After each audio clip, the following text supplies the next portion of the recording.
నమస్తే, welcome to burning topic. This is Tejaswi. Operation Sindoor Bharat Pakistan మధ్య ఉద్రిక్తతల తర్వాత మొదటిసారి ఈ అంశంపై ప్రధాని మోదీ నేరుగా స్పందించారు. అసలు మోదీ స్పీచ్లో ముఖ్యాంశాలేంటి? కాల్పుల విరమణకు మోదీ కారణం ఏం చెప్పారు? పాకిస్తాన్తో చర్చల విషయంలో ఎలాంటి క్లారిటీ ఇచ్చారు? ప్రపంచ దేశాలకు ఉగ్రవాదం విషయంలో మోదీ భారత్ వైఖరిని ఎలా తెలియజేశారు?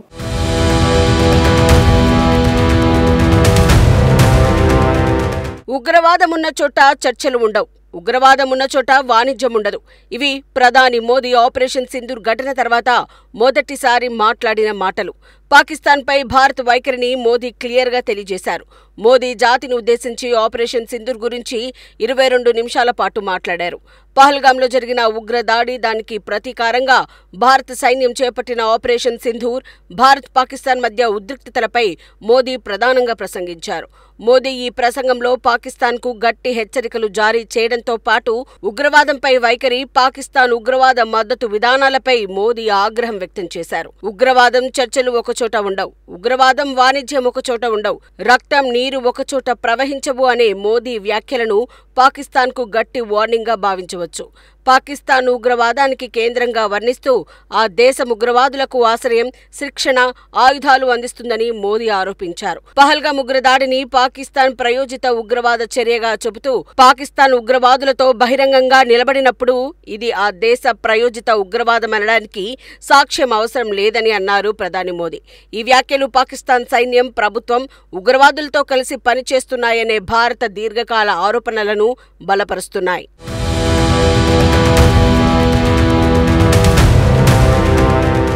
మోదీ హెచ్చరికలో మరో కీలకమైన అంశం ఉంది. పాకిస్తాన్ ఇకపై తన భూభాగంలో ఉగ్రవాద శిబిరాలను సురక్షితంగా నడపలేదని మోదీ స్పష్టం చేశారు. భారత్ ఇకపై సైలెంట్గా ఉండదని, ఉగ్రవాదులు, వారికి మద్దతు ఇచ్చే వారికి తగిన శిక్ష ఖాయమని ఆయన అన్నారు. దీనిని తాము రుజువు చేశామన్నారు.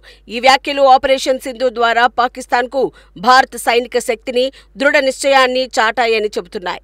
పాకిస్తాన్ ప్రభుత్వం, సైన్యం ఉగ్రవాదాన్ని వదిలేయకపోతే మరింత కఠిన చర్యలు తప్పవని హెచ్చరించారు.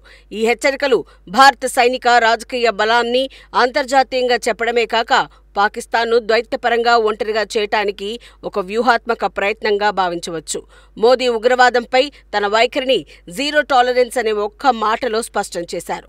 ఉగ్రవాదం చర్చలు ఒకచోట ఉండవని, ఉగ్రవాదం వాణిజ్యం ఒకచోట ఉండవని, రక్తం నీరు ఒకచోట ప్రవహించవు అనే మోదీ వ్యాఖ్యలు భారత్ ఉగ్రవాద వ్యతిరేక విధానాన్ని స్పష్టంగా తెలియజేస్తున్నాయి.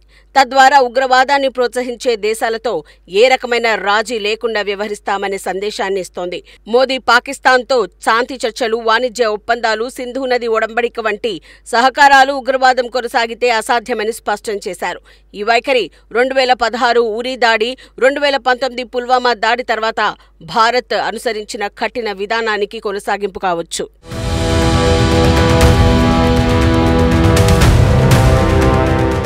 మోదీ ఉగ్రవాదాన్ని మానవత్వానికి వ్యతిరేకమైన శత్రువుగా అభివర్ణించారు. ఉగ్రవాదాన్ని నిర్మూలించడానికి భారత్ అన్ని స్థాయిల్లో సైనిక, దౌత్యపర, ఆర్థికంగా పోరాడుతుందని చెప్పారు. ఈ స్టాండ్ భారత్ స్వీయ రక్షణ, సార్వభౌమత్వాన్ని కాపాడే దిశగా ఒక స్పష్టమైన దృక్పథాన్ని చాటుతోంది. పహల్గాం ఉగ్రదాడిపై మోదీ వ్యక్తం చేసిన ఆగ్రహం ఆయన ప్రసంగంలో స్పష్టంగా కనిపించింది.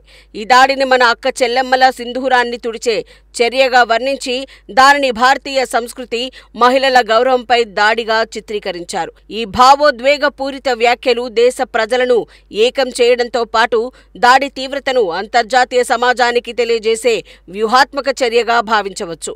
పహల్గాం దాడికి పాకిస్తాన్లోని ఉగ్రవాద శిబిరాల నుంచే పథకం పన్నారని, దీనికి పాకిస్తాన్ సైన్యం మద్దతు ఇచ్చిందని ఆయన ఆరోపించారు. మోదీ ఈ దాడిని కేవలం భారత్పై దాడిగా మాత్రమే కాక మానవత్వంపై దాడిగా చిత్రీకరించి దానిని సమర్థించే పాకిస్తాన్ విధానాలను అంతర్జాతీయంగా ఖండించే ప్రయత్నం చేశారు. అలాగే అణుబాంబు బెదిరింపులకు భయపడేది లేదని మోదీ స్పష్టం చేశారు.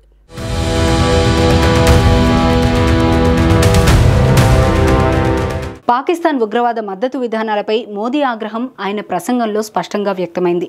ఆయన పాకిస్తాన్ను ఉగ్రవాద ఫ్యాక్టరీగా అభివర్ణించి ఆ దేశం భారత్పై దాడులకు ఉగ్రవాదులను ప్రోత్సహిస్తుందని, శిక్షణ ఇస్తుందని, ఆయుధాలు సరఫరా చేస్తుందని ఆరోపించారు.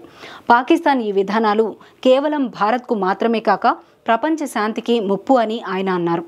పాకిస్తాన్ ఉగ్రవాదాన్ని ఒక రాజకీయ సాధనంగా ఉపయోగిస్తోంది. కానీ ఇది వారి సొంత దేశాన్ని కూడా నాశనం చేస్తుందని మోదీ హెచ్చరించారు. ఈ విమర్శలో ఆయన పాకిస్తాన్ అంతర్గత అస్థిరతను సూచిస్తూ ఉగ్రవాదం వల్ల ఆ దేశం స్వయంగా నష్టపోతుందని తెలిపారు. అంతేకాదు ఆపరేషన్ సింధూర్ ద్వారా భారత్ తన భూభాగంలోనే కాక సరిహద్దు దాటి కూడా ఉగ్రవాద శిబిరాలను లక్ష్యంగా చేసుకోగలదని చాటారు. ఈ చర్య పాకిస్తాన్ ఉగ్రవాద మద్దతు విధానాలకు ఒక గట్టి దెబ్బగా పరిగణించవచ్చు.